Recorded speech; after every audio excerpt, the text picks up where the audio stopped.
Assalamualaikum warahmatullahi wabarakatuh. Perkenalkan, nama saya Nur Amanda Prasetya, NIM 21010200029, Prodi Akuntansi. Baiklah, di sini saya akan menjelaskan tentang sistem keuangan di Indonesia. Sistem keuangan adalah sistem yang terdiri atas lembaga jasa keuangan, pasar keuangan, dan infrastruktur keuangan, termasuk sistem pembayaran yang berinteraksi dalam memfasilitasi pengumpulan dana masyarakat dan pengalokasiannya untuk mendukung aktivitas perekonomian nasional. Sistem keuangan memiliki peran yang sangat strategis dalam mendukung kegiatan perekonomian. Sistem keuangan yang merupakan bagian dari sistem perekonomian menjalankan fungsi intermediasi yang mengalokasikan dana dari pihak yang mengalami kelebihan dana surplus kepada pihak yang kekurangan dana defisit. Oleh karena itu, untuk dapat menjalankan fungsi intermediasinya secara optimal, maka dituntut sistem keuangan yang stabil dan beroperasi secara efisien. Sistem keuangan yang tidak stabil dan tidak efisien sangat rentan terhadap berbagai gejolak, sehingga dapat mengganggu perputaran roda perekonomian. Pentingnya stabilitas sistem keuangan. Ada definisi stabilitas sistem keuangan, yaitu sistem keuangan yang stabil mampu mengalokasikan sumber dana dan menyerap kejutan shock yang terjadi sehingga dapat mencegah gangguan terhadap kegiatan sektorial dan sistem keuangan. Sistem keuangan yang stabil adalah sistem keuangan yang kuat dan tahan terhadap berbagai gangguan ekonomi sehingga tetap mampu melakukan fungsi intermediasi, melaksanakan pembayaran, dan menyebar risiko secara baik. Stabilitas sistem keuangan adalah suatu kondisi di mana mekanisme ekonomi dalam penetapan harga, alokasi dana, dan pengelolaan risiko berfungsi secara baik dan mendukung pertumbuhan ekonomi. Peran bank dalam sistem keuangan di Indonesia. Dari peran dan tugas pokok bank tersebut, berikut ini fungsi-fungsi Bank Indonesia. Yang pertama, menjaga stabilitas moneter. Setiap negara punya bank yang disebut sentral. Yang kedua, mengawasi dan bikin regulasi buat bank, fungsi Bank Indonesia. Yang ketiga, menjaga sistem pembayaran.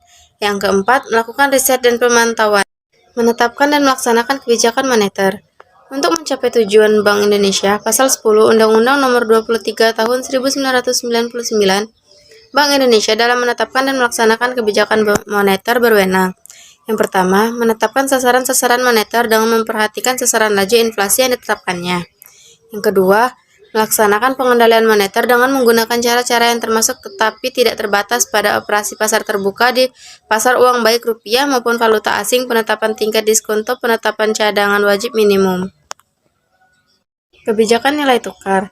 Bank Indonesia melaksanakan kebijakan nilai tukar berdasarkan kebijakan nilai tukar yang ditetapkan sesuai dengan sistem nilai tukar yang dianut, antara lain berupa: yang pertama, dalam sistem nilai tukar tetap berupa devaluasi atau revaluasi terhadap mata uang asing. Yang kedua, dalam sistem nilai tukar mengambang berupa intervensi pasar. Yang ketiga, dalam sistem nilai tukar mengambang terkendali berupa penetapan nilai tukar harian serta tingkat intervensi. Tugas mengatur dan menjaga kelancaran sistem pembayaran. Dalam rangka mengatur dan menjaga kelancaran sistem pembayaran, Bank Indonesia berwenang. Yang pertama, melaksanakan dan memberikan persetujuan dan izin atas penyelenggaraan jasa sistem pembayaran. Yang kedua, mewajibkan penyelenggaraan jasa sistem pembayaran untuk menyampaikan laporan tentang kegiatannya. Yang ketiga, menetapkan penggunaan alat pembayaran.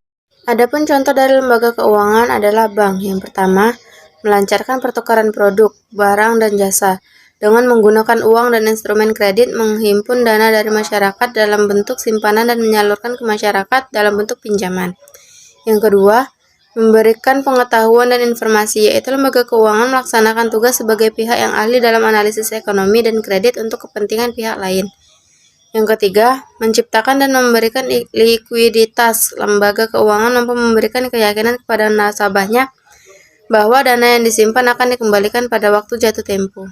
Baiklah, sekian penjelasan dari saya. Saya akhiri. Wassalamualaikum warahmatullahi wabarakatuh.